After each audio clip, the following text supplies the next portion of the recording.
What's up guys, Jerome here from the Bonsai Supply, and today we're going to give this pre-bonsai its very first styling. So this is a Schefflera or a dwarf Hawaiian umbrella, and it is a pre-bonsai, and we're going to give it its very first styling today. And so what that entails is that the first thing that we're going to do today is actually remove all of the leaves. And I'm going to get started with that, and I'm going to tell you more about this species as I do so. So when you defoliate a Hawaiian umbrella, you kind of want to cut right behind the leaf and leave the patio behind. And you can do this throughout the entire tree.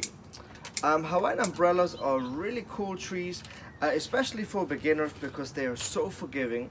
You can grow them outdoors in full sun, or you can grow them indoors by a bright window or even under a grow light. Hawaiian umbrellas do have very cool trunks. So like if you look at this one, it has like a multi-trunk, and then it has aerial roots coming off of that as well. So that's a very cool feature because Hawaiian umbrellas, they put out aerial roots profusely throughout the year.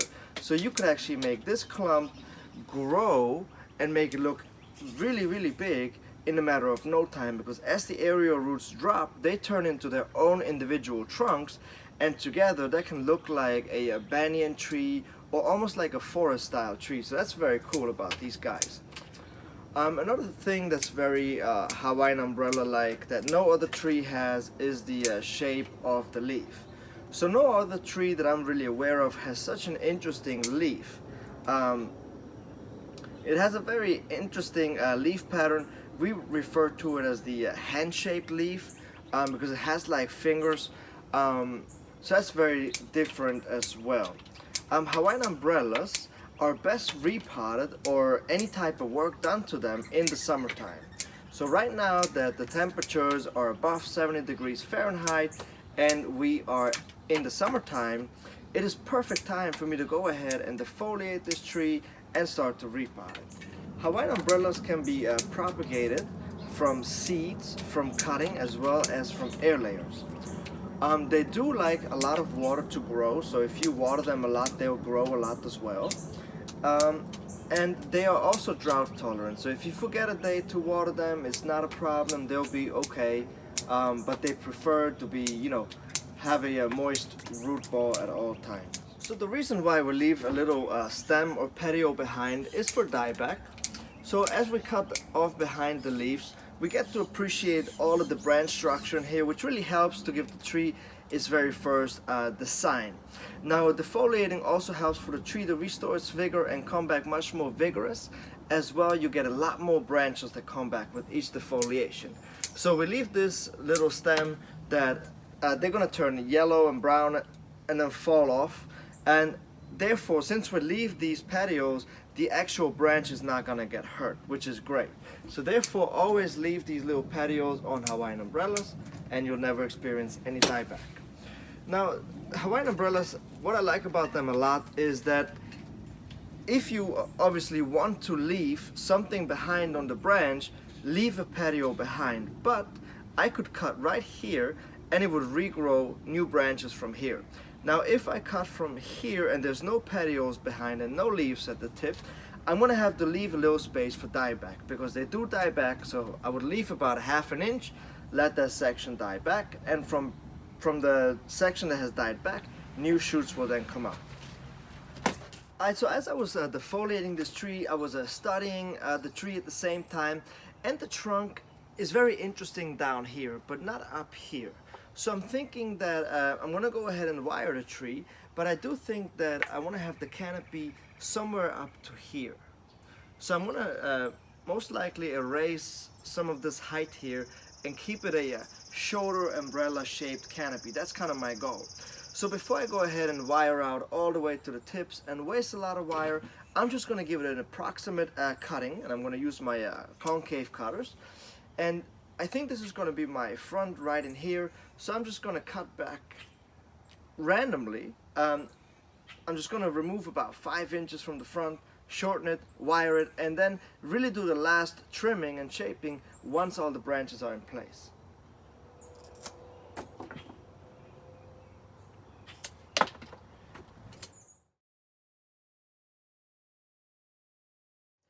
So next up, I'm going to go ahead and wire all of these branches and just bring them down a little bit, and then I'm going to go ahead and repot the tree because this tree is very root bound, as you can see.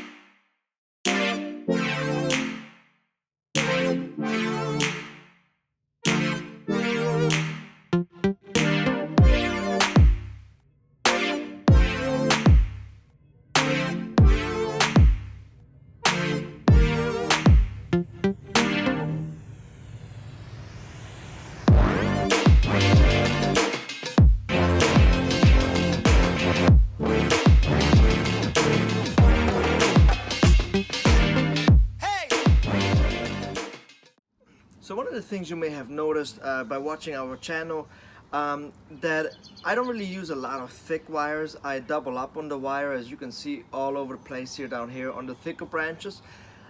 When you use thicker wire, it is a lot harder to neatly apply it and wrap it around the branch, but also when you start to bend and you only have one wire, the branches are much easier to break than if you have two or three wires. But just don't do more than three. Like this branch down here has three wires. Three is really your max. And when you use more than one wire and you start to bend, you get a much better hold. The wires, the branches stay in place better, and you also are less likely to break a branch.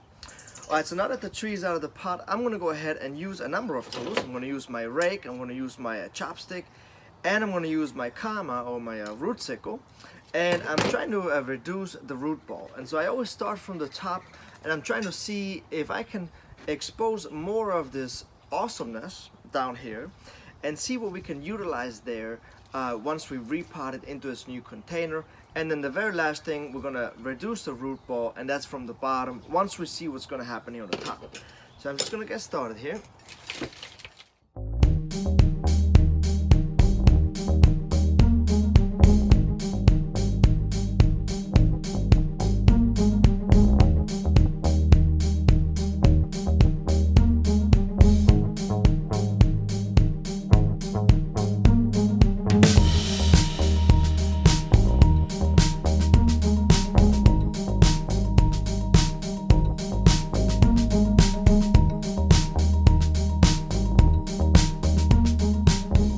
So at this stage, I have to work down the root ball entirely with a chopstick and with a root rake. And now I'm at a point where it's all just thick roots down here. And so I'm going to use my scissors and start to cut down the roots from the bottom. Now the bottom roots down here can be called or looked at as tap roots, if you will. Those are the ones that go straight from under the tree, straight down into the soil. And those roots, we want to cut them back so that we can adjust the tree into its new container without any issues. This is one of those trees, Hawaiian umbrellas, that you can remove all of the native soil and they will be completely fine. You can take a hose and wash out all of the remainder of the black soil and they will not even bat an eye. They'll just continue to grow. Where the reason why I'm saying this is because on most species you should leave about 20 to 30% of the native soil attached to the root ball when you repot it and introduce it into new soil, but this is not one of those species, so we can just go ahead and remove as much soil as we want. So next we're going to set up the pot for the Hawaiian umbrella, and this pot is extremely shallow, but that's okay because Hawaiian umbrellas don't need a lot of room to grow, and they can grow in very, very shallow environments, and that's what's cool about it.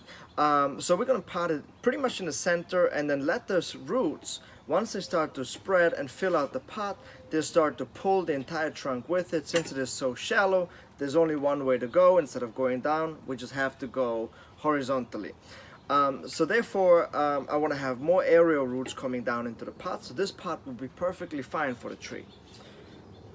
Alright, so I'm going to go ahead and set up the pot now, get it ready for the tree.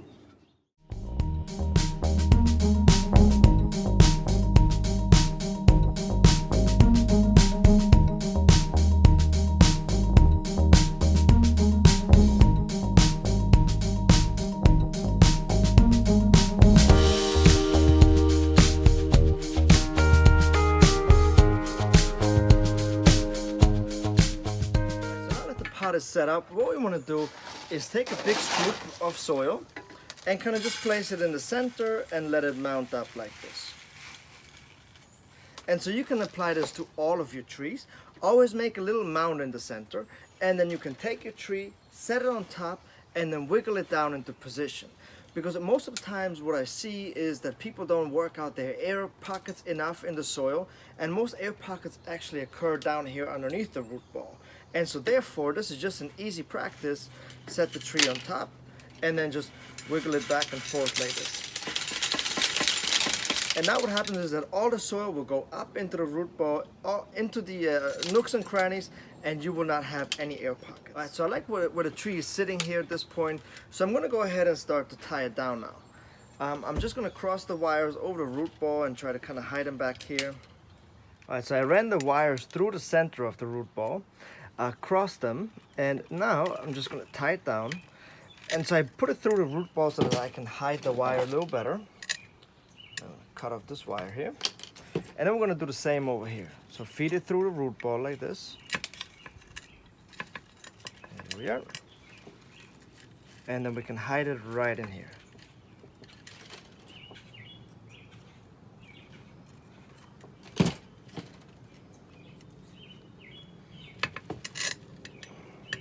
Alright, so I'm going to go ahead and fill in the rest of the pot with soil, and then I'm going to start to place the branches.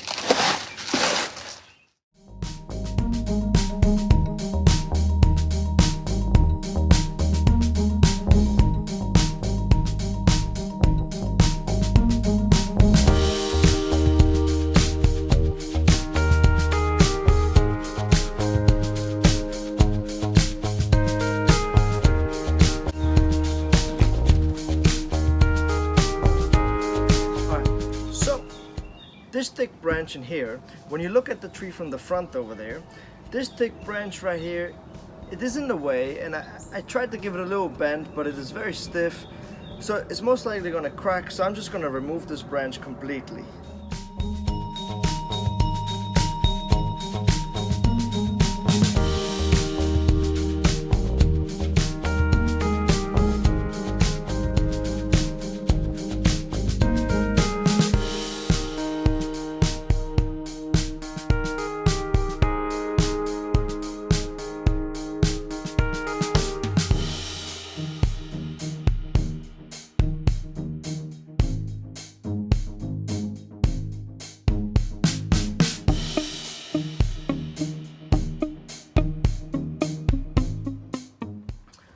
Alright guys, so I took two guide wires, and I took the section that was standing straight up and I just brought it down with the guide wires just to compact the overall design a little bit more. The guide wire is very simple. It's a piece of wire that you attach somewhere down here. This is the anchoring point. You attach it up here, you start to pull and you start to tighten it as you bring this whole section down. And I also attached another guide wire in the back to bring that back branch down a little bit. So now what I'm going to do here is I'm going to move this tree out into full sun. I'm going to water it daily and keep it well watered. In about 30 days, once the tree starts to push actively, I'm going to start to fertilize it. I'm going to let this tree grow out until the new growth has completely hardened off. And then I'm just going to take my shears and just prune it back into the shape that I want it to be, like the approximate shape. So I'm just going to give it like a hedge pruning. And then I'm going to let it grow out again. I'm going to trim it back again once the new growth has hardened. And I'm going to continue this process all the way until next year. And next year, in the middle of the summer, just like right now, I'm going to go ahead and remove all the leaves, and I'm going to take the new branches that I have at this point, and I'm going to have probably 10 times as many branches as I do now, most likely, hopefully even more, and I can then wire those into shape and just start to edit and remove the branches that I don't want, and then do the same over and over again. And that's what really creates a specimen over time. So go ahead and comment in the comment section below and let me know what you think of this Hawaiian umbrella today. Also let me know if you have any questions, and make sure that you subscribe to our YouTube channel, and we'll catch you guys next time.